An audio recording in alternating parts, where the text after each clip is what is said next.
You want to see a father love and daughter and son. Okay. And is wife. Okay. You want to see 3 types of love son father. Okay. నువ్వు ముగ్గురి ప్రేమలను ఒక తండ్రిలో చూస్తున్నావు. ఆ తండ్రి తన కూతురును బట్టి, తన యొక్క కొడుకును బట్టి, తన భార్యను బట్టి ఎలాంటి ప్రేమను చూపిస్తున్నాడో చూస్తున్నావా? ఇప్పుడు ఒక ఇంట్లో ఒక ఒక భర్త ఉన్నారు, తనకు భార్య ఉంది, తనకు ఒక కొడుకున్నాడు, ఒక కూతురు ఉంది. ఆ ఫాదర్, ఆ యొక్క తండ్రి వాళ్ళ ముగ్గురి మీద ప్రేమ చూపిస్తున్నాడు. ఎవరి మీద తక్కువ చేయలే. వాళ్ళు కట్టెల వ్యాపారం చేసినప్పుడు అందరు కలిసిపోయి చేస్తే ఎక్కువ లాభం వస్తుందా, లేదా ఒక్కడే పోయి చేస్తే ఎక్కువ లాభం వస్తుందా? Question answer. ఎప్పుడైతే తను సింగిల్గా చేస్తాడో అప్పుడు ఎక్కువ లాభం ఉండదు. అందరు కలిసి చేస్తే ఎక్కువ లాభం ఉంటుంది. ఎక్కువ లాభం ఉన్నప్పుడు ఎక్కువగా లబ్ధి పొందుతారు. కానీ తన ప్రేమను తన కూతురు పట్ల, తన కొడుకు పట్ల, తన భార్య పట్ల ప్రేమ కలిగిన వాడు కాబట్టి అతను ఏం చేశాడో తెలుసా? ఆ తండ్రి బహు కష్టపోతూ అతను పొద్దుగాలే 3:30కు 4 గంటలకు లేసేవాడట. లేచి సైకిల్ వేసుకొని ఒక దూరమైన ప్రాంతంకి వెళ్ళి కట్టెలు కొట్టుకొని తీసుకొచ్చి అమ్మేవాడంట. కలప పని అంటారు. కట్టెలను కలప అంటారు. ఆ పని చేస్తూ వచ్చే డబ్బులతో వాళ్ళు పెంచి పోషిస్తూ ఉన్నతమైన స్కూల్స్కి వాళ్ళు నడిపిస్తూ ఉండేవాడట. కానీ ఎందుకో తెలీదు, తన కూతురు పైన పెంచుకున్న ప్రేమకు అధికంగా కూతుర్ని చూసుకుంటున్నాడట. ఆ ఇంట్లో ముగ్గురి మీద ఒక్కొక్కరి మీద ఒక్కొక్క ప్రేమ కలిగి ఉన్నాడట. ఆ ముగ్గురిని పని చేయించాడంట. ఎప్పుడు కూడా తన కష్టంతోనే వాళ్ళని పెంచి పెద్ద చేస్తున్నాడంట.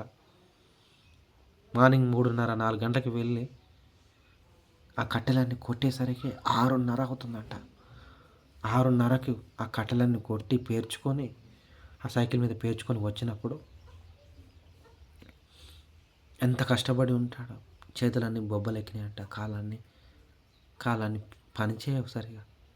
ఆ తండ్రికి అంత ప్రేమతో వాళ్ళ కోసం డబ్బులు సంపాదించి కట్టెలు కొట్టి అమ్మి తీసుకొచ్చిన డబ్బు వాళ్ళకి ఇచ్చి వాళ్ళ స్కూల్ ఫీజులు కట్టి తన భార్య కోసం ఖర్చు పెట్టి తన కోసం ఖర్చు పెట్టుకునే సమయం చూస్తే వాళ్ళ దగ్గర ఇంకా డబ్బులు అయిపోయాయట.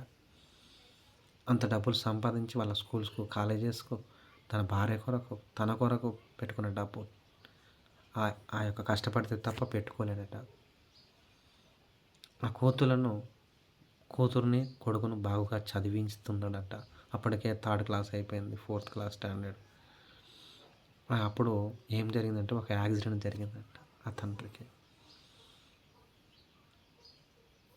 ఏంటి అంటే ఏదైతే కర్ర పని చేస్తాడో ఆ కర్ర కొట్టినప్పుడు, గొడ్డలతో కొట్టినప్పుడు ఆ కర్ర వచ్చి ఆ కాలుకు తగిలితే కాలు పట్టించుకోకుండా వదిలేశాడట ఆ కాలుని. అప్పుడు ఆ కర్రకు దెబ్బకు కాలు సెప్టిక్ అయ్యి కాలు తీసేసానంట, రైట్ లెగ్. అప్పుడు పని చేయలేకపోతున్నాడట. సైకిల్తో అక్కడికి వెళ్ళలేక ఆపివేశాడట.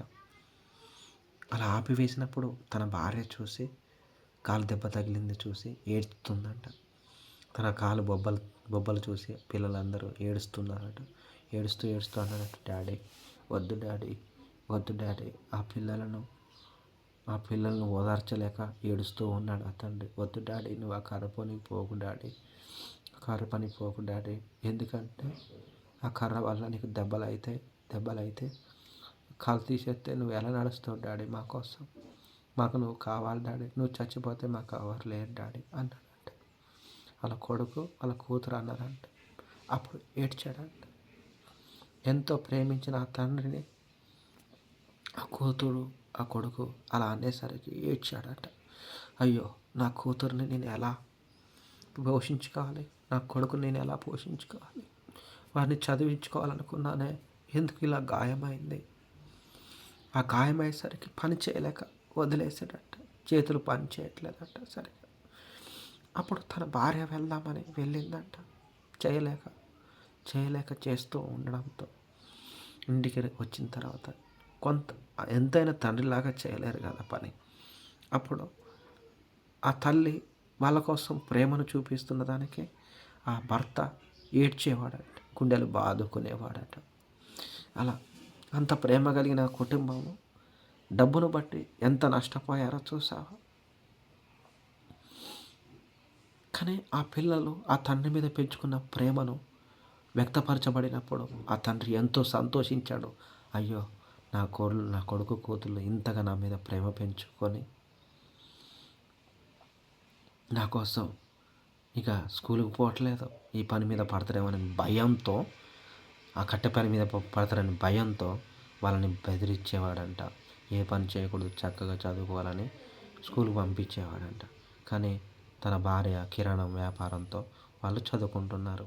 తన భర్తను మంచిగా చూసుకుంటుంది తన భార్య.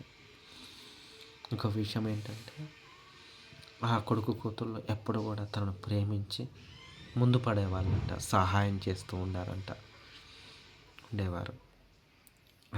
అలాంటి ప్రేమ కలిగిన కుటుంబం నీకు నాకు ఉండాలని ఆశపడుతున్నా.